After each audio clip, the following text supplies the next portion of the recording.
Yeah, for sure. Jesse's into it. You guys play? You play actually. We're just around 5. Okay, so let me know. Yeah, for sure. Ok, tout le monde? On va attendre que la génératrice parte. Ok, on va envoyer de l'énergie pour que la génératrice fonctionne. Mais là, je prends la parole, on va commencer, d'accord? Parce que je sais qu'il y a des familles, il y a des enfants, il y a des gens qui viennent de loin. Et nous ne sommes pas en Haïti, malheureusement, donc la température n'est pas clémente pour le moment, donc je vous comprends. Ok? Donc, merci d'être là. On est le dimanche le 7 février. Merci de vous être déplacés malgré le froid. Je m'appelle Stéphanie Germain et je suis animatrice et médiatrice culturelle et je fais partie du collectif Woodstock. Merci de vous être déplacés. Je vais commencer faisant la reconnaissance des territoires. Nous aimerions commencer par reconnaître que la ville de Montréal est située en territoire autochtone, lequel n'a jamais été cédé. Yeah. Donnez-moi de l'énergie. Nous reconnaissons la nation Kanien'kehá:ka comme gardienne des terres des eaux sur lesquelles nous nous réunissons aujourd'hui. Tiohtià:ke, Montréal, est historiquement connu comme un lieu de rassemblement pour de nombreuses Premières Nations et aujourd'hui une population autochtone diversifiée, ainsi que d'autres peuples qui y résident. C'est dans le respect des liens avec le passé, le présent et l'avenir que nous reconnaissons les relations continues entre les peuples autochtones et les autres personnes de la communauté montréalaise. Je prends un moment pour reconnaître et remercier toutes les communautés autochtones, remercier les Premières Nations pour leur présence, pour ce qu'ils ont fait pour nous, pour le legs, pour ce qu'ils essayent de nous laisser comme legs, mais nous refusons de les écouter. Merci à tous les peuples fondateurs. Merci. Aïbobo! Je vais maintenant laisser la place à la première personne qui va prendre la parole, c'est Van Harry. Van Harry est activiste et militant antiraciste et queer. Il est aussi membre du mouvement Black Lives Matter. S'il vous plaît, un peu un maximum de bruit!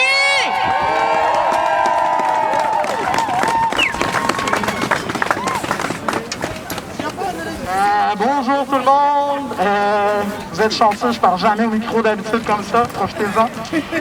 Merci de vous déplacer, ça me tentait pas d'être là aujourd'hui, ça me fait chier. Vous entendez rien? Ok, j'ai entendu ma face, est-ce que c'est mieux? Ouais. Un peu? Ok. Hein? Ok, est-ce que c'est mieux? Oui! Bon, ok, parfait. Donc, comme je disais, ça me fait chier d'être ici aujourd'hui. J'aurais aimé ça être en pyjama chez nous. Normalement, je suis supposé être au travail, mais je suis ici parce que c'était important, encore une fois, de dire fuck you à eux autres. Je suis tanné que ma couleur de peau fasse que je suis obligé de sortir dans le bois et parler à des médias qui vont déformer ce qu'on dit de toute façon, parce qu'on le répète depuis des années encore et encore, puis tout ce qu'on dit, ben ça a l'air que c'est dans nos têtes. Ça a l'air que c'est dans nos têtes. Souffrir de maladie mentale, on mérite une balle. On appelle la police parce qu'on voit quelqu'un en détresse, on se fait arrêter. On va 6 jours en prison. What the fuck? What the fuck? Je suis tellement énervé. Vous voyez, j'ai un texte écrit puis je le suis même pas en ce moment. Tellement je suis énervé. Je vais lire mon texte. En passant, je vais faire un shout-out à la gang qui travaille fort, à la génératrice. Je travaille souvent, le struggle est real. Le struggle est real. Donc, une fois de plus, on est réunis afin de dénoncer les actions déplorables et racistes du SPVM. Oui, raciste. Une fois de plus, le SPVM a démontré qu'elle est une institution fondamentalement raciste. Ce qu'a vécu Mamadi Farah Camara n'est pas un incident isolé. Ce qu'a vécu Mamadi Camara fait partie d'un plus grand enjeu de violence et de sursurveillance ciblée envers la population noire sur ce territoire. Sans aucune preuve, à part le témoignage d'un policier connu en plus comme étant abusif et corrompu, ils ont cru son témoignage en premier, puis Mamadi s'est fait arrêter. Mamadi est emprisonné pendant 6 jours. En pleine pandémie qui est déjà à la les communautés racisées. Son visage et son identité ont été diffusés à profusion dans les médias. Son visage et son nom seront pour toujours associés à l'histoire d'un policier qui s'est fait attaquer. Des mots qui, mis ensemble, pèsent des tonnes quand sont associés à un homme noir. Tentative de meurtre contre un policier. On est chanceux aujourd'hui que Mamadi Camara soit vivant. On est vraiment chanceux parce que vous le savez que ces mots-là, ça nous met en danger. Sa femme, il a pu rentrer à la maison, sa femme est enceinte de jumeaux. Imaginez, imaginez seulement. Le SPVM a tué, emprisonné et ruiné trop de vies de Noirs avec impunité, sans aucun mécanisme de redevabilité externe et non biaisé.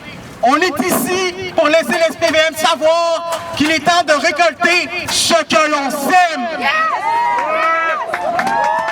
Depuis trop longtemps, la police de Montréal terrorise les communautés racisées dans les quartiers où elles y sont les plus fortes. On n'a pas moyen d'avoir un break. Et cela continue sans diminution après toute leur soi-disant formation de sensibilité, programmes communautaires et réformes interminables qui mènent à absolument rien et qui, je vous le rappelle, on paye.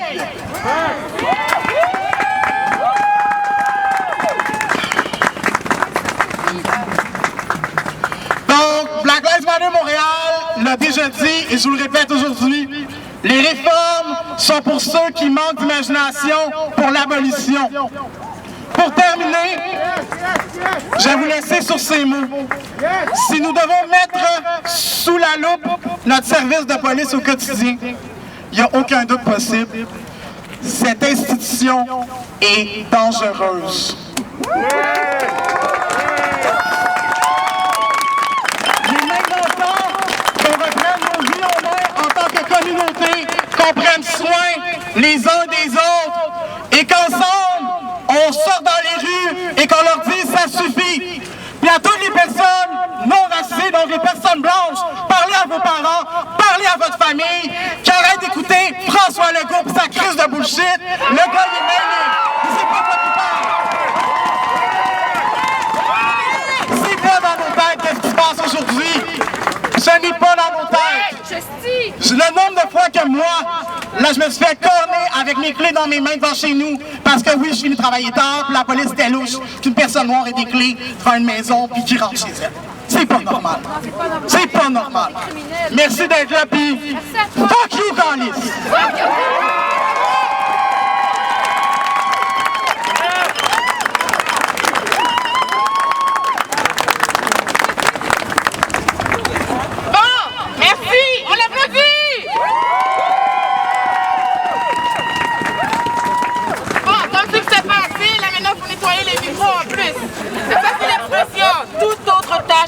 C'est ça que j'ai fait aujourd'hui. J'ai passé la parole. Maintenant, la prochaine intervenante, c'est une avocate, c'est une activiste. Elle s'appelle Marie-Livia Boger. Marie-Livia Boger est impliquée à Montréal-Nord et elle s'implique pour dénoncer le profilage racial, les inégalités sociales et les injustices. Elle est également l'instigatrice de l'application Bon Cop, Bad Cop. D'ailleurs, allez downloader l'application. Parce que ça, c'est une chose qui va pouvoir nous aider à nous en sortir. Et elle est également l'instigatrice de la clinique juridique de Montréal-Nord. Mesdames et messieurs, Marie-Livia Boger!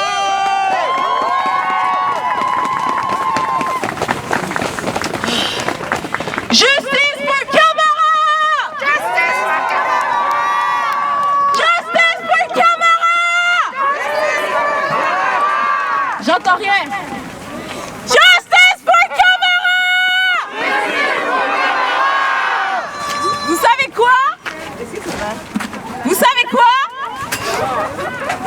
Quand j'ai vu Justice pour Camara,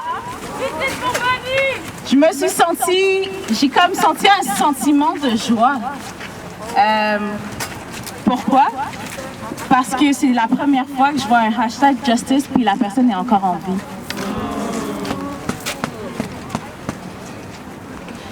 sais, c'est pas normal que je suis joyeuse pour ça, tu sais. Puis ça me fait toujours penser à ces questions, c'est à quand la fin de l'impunité policière? C'est quand que les policiers vont arrêter de se protéger, vont arrêter de protéger les policiers qui foutent la merde et vont commencer à prendre leurs responsabilités? À quand? Ça sera quand le jour où les parents d'enfants racisés vont arrêter de se poser la question sur comment je dois éduquer mon enfant à dealer avec la police? Pourquoi on doit se poser ce genre de questions? Est-ce qu'on dit à une femme de se préparer à se faire violer par un homme? C'est pas logique. Ce ne sont pas des questions qu'on doit se poser. Absolument. Moi, je me demande, c'est quand vraiment qu'on va agir, qu'on va commencer à faire les choses et arrêter de dire que c'est pour plus tard, qu'il y a un moment opportun pour ça. Le moment opportun, c'est maintenant.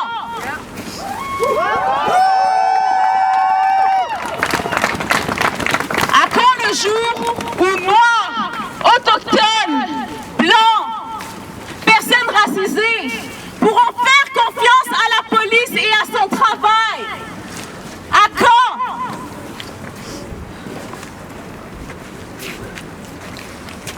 On est le mois de l'histoire des Noirs. Donc j'aimerais mettre un peu d'histoire dans mon discours. En 1734, qui sait qu'est-ce qui s'est passé en 1734 ici à Montréal? Merci. Marie-Joseph Angélique, une esclave qui a été accusée à tort, qui a été torturée à tort et qui a été brûlée à tort en 1734. Et maintenant, on se retrouve encore aujourd'hui, en 2021, à avoir des personnes accusées à tort sans aucune preuve. Pourtant, les preuves étaient là. Ça suffit. La police doit arrêter de dire que le moment opportun, c'est plus tard, parce que le moment, c'était hier. Merci.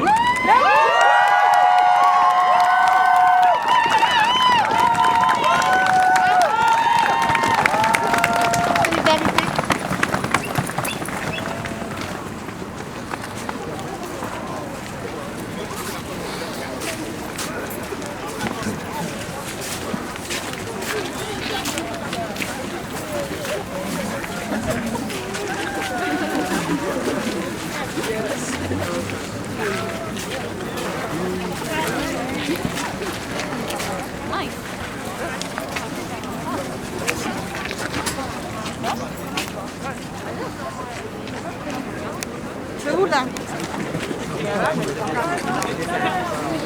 Comme marché là? Mais ah non, c'est une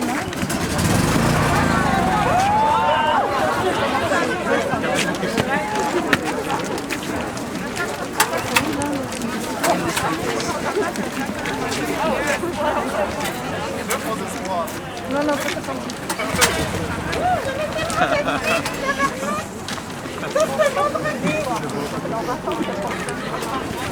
Est-ce que vous êtes là tout le monde? Faites du bruit encore pour les mots de Marie-Livia, qui nous rappelle Marie-Joseph Angélique et qui fait le pont avec Mamadi Camara. Maintenant, faites le maximum de bruit pour notre sœur Marliane. Bonjour tout le monde! Il y a déjà une semaine que nous avons lancé une nouvelle édition du mois d'histoire des Noirs. On est en pleine célébration de la culture des communautés noires ici au Québec, de leur héritage et contribution à Jojari, Montréal. On voit des élus, des porte-paroles de nos institutions publiques, des entreprises, des médias participer aux célébrations. Mais ils ne peuvent pas célébrer notre culture un jour et continuer à participer à nos déshumanisations l'autre jour. Vous aimez la diversité des cultures noires, nos musiques, nos danses, nos bourses, mais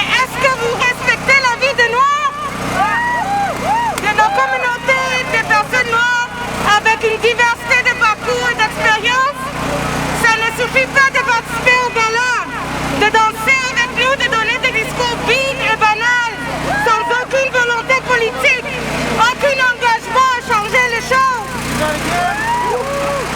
Nous continuons à dénoncer sans cesse le racisme systémique, le racisme anti-noir, le profilage racial. Comment est-ce que nos élus répondront à nos revendications? Est-ce que ça sera avec une liste des recettes de la SPVM? Ça ne passera plus. Des élus dansant les compas ou apprenant des lignes en créole non plus.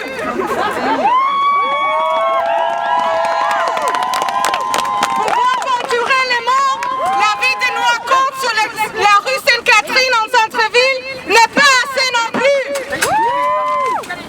Nous exigeons des changements. Nous demandons des actions concrètes pour adresser les violences policières, le profilage racial et toute autre manifestation du racisme systémique. Aujourd'hui, nous exprimons notre solidarité, notre soutien à la famille de M. Camara. Nous nous rappelons également de toutes les victimes de violences policières. La liste est longue. Et je vous rappelle, les interventions policières n'ont pas besoin d'être mortelles pour être violentes. Nous responsabilisons la ville, notre gouvernement, nos élus pour leur inaction, leur manque de volonté pour adresser les violences policières. Mercredi, la SPVM nous parlait du cas de M. Camara comme étant un cas de complexité exceptionnelle. Moi, je vous dirais plutôt notre cas de complicité exceptionnelle. Complicité de la part des forces de l'ordre, des médias de masse, oui, vous qui êtes ici,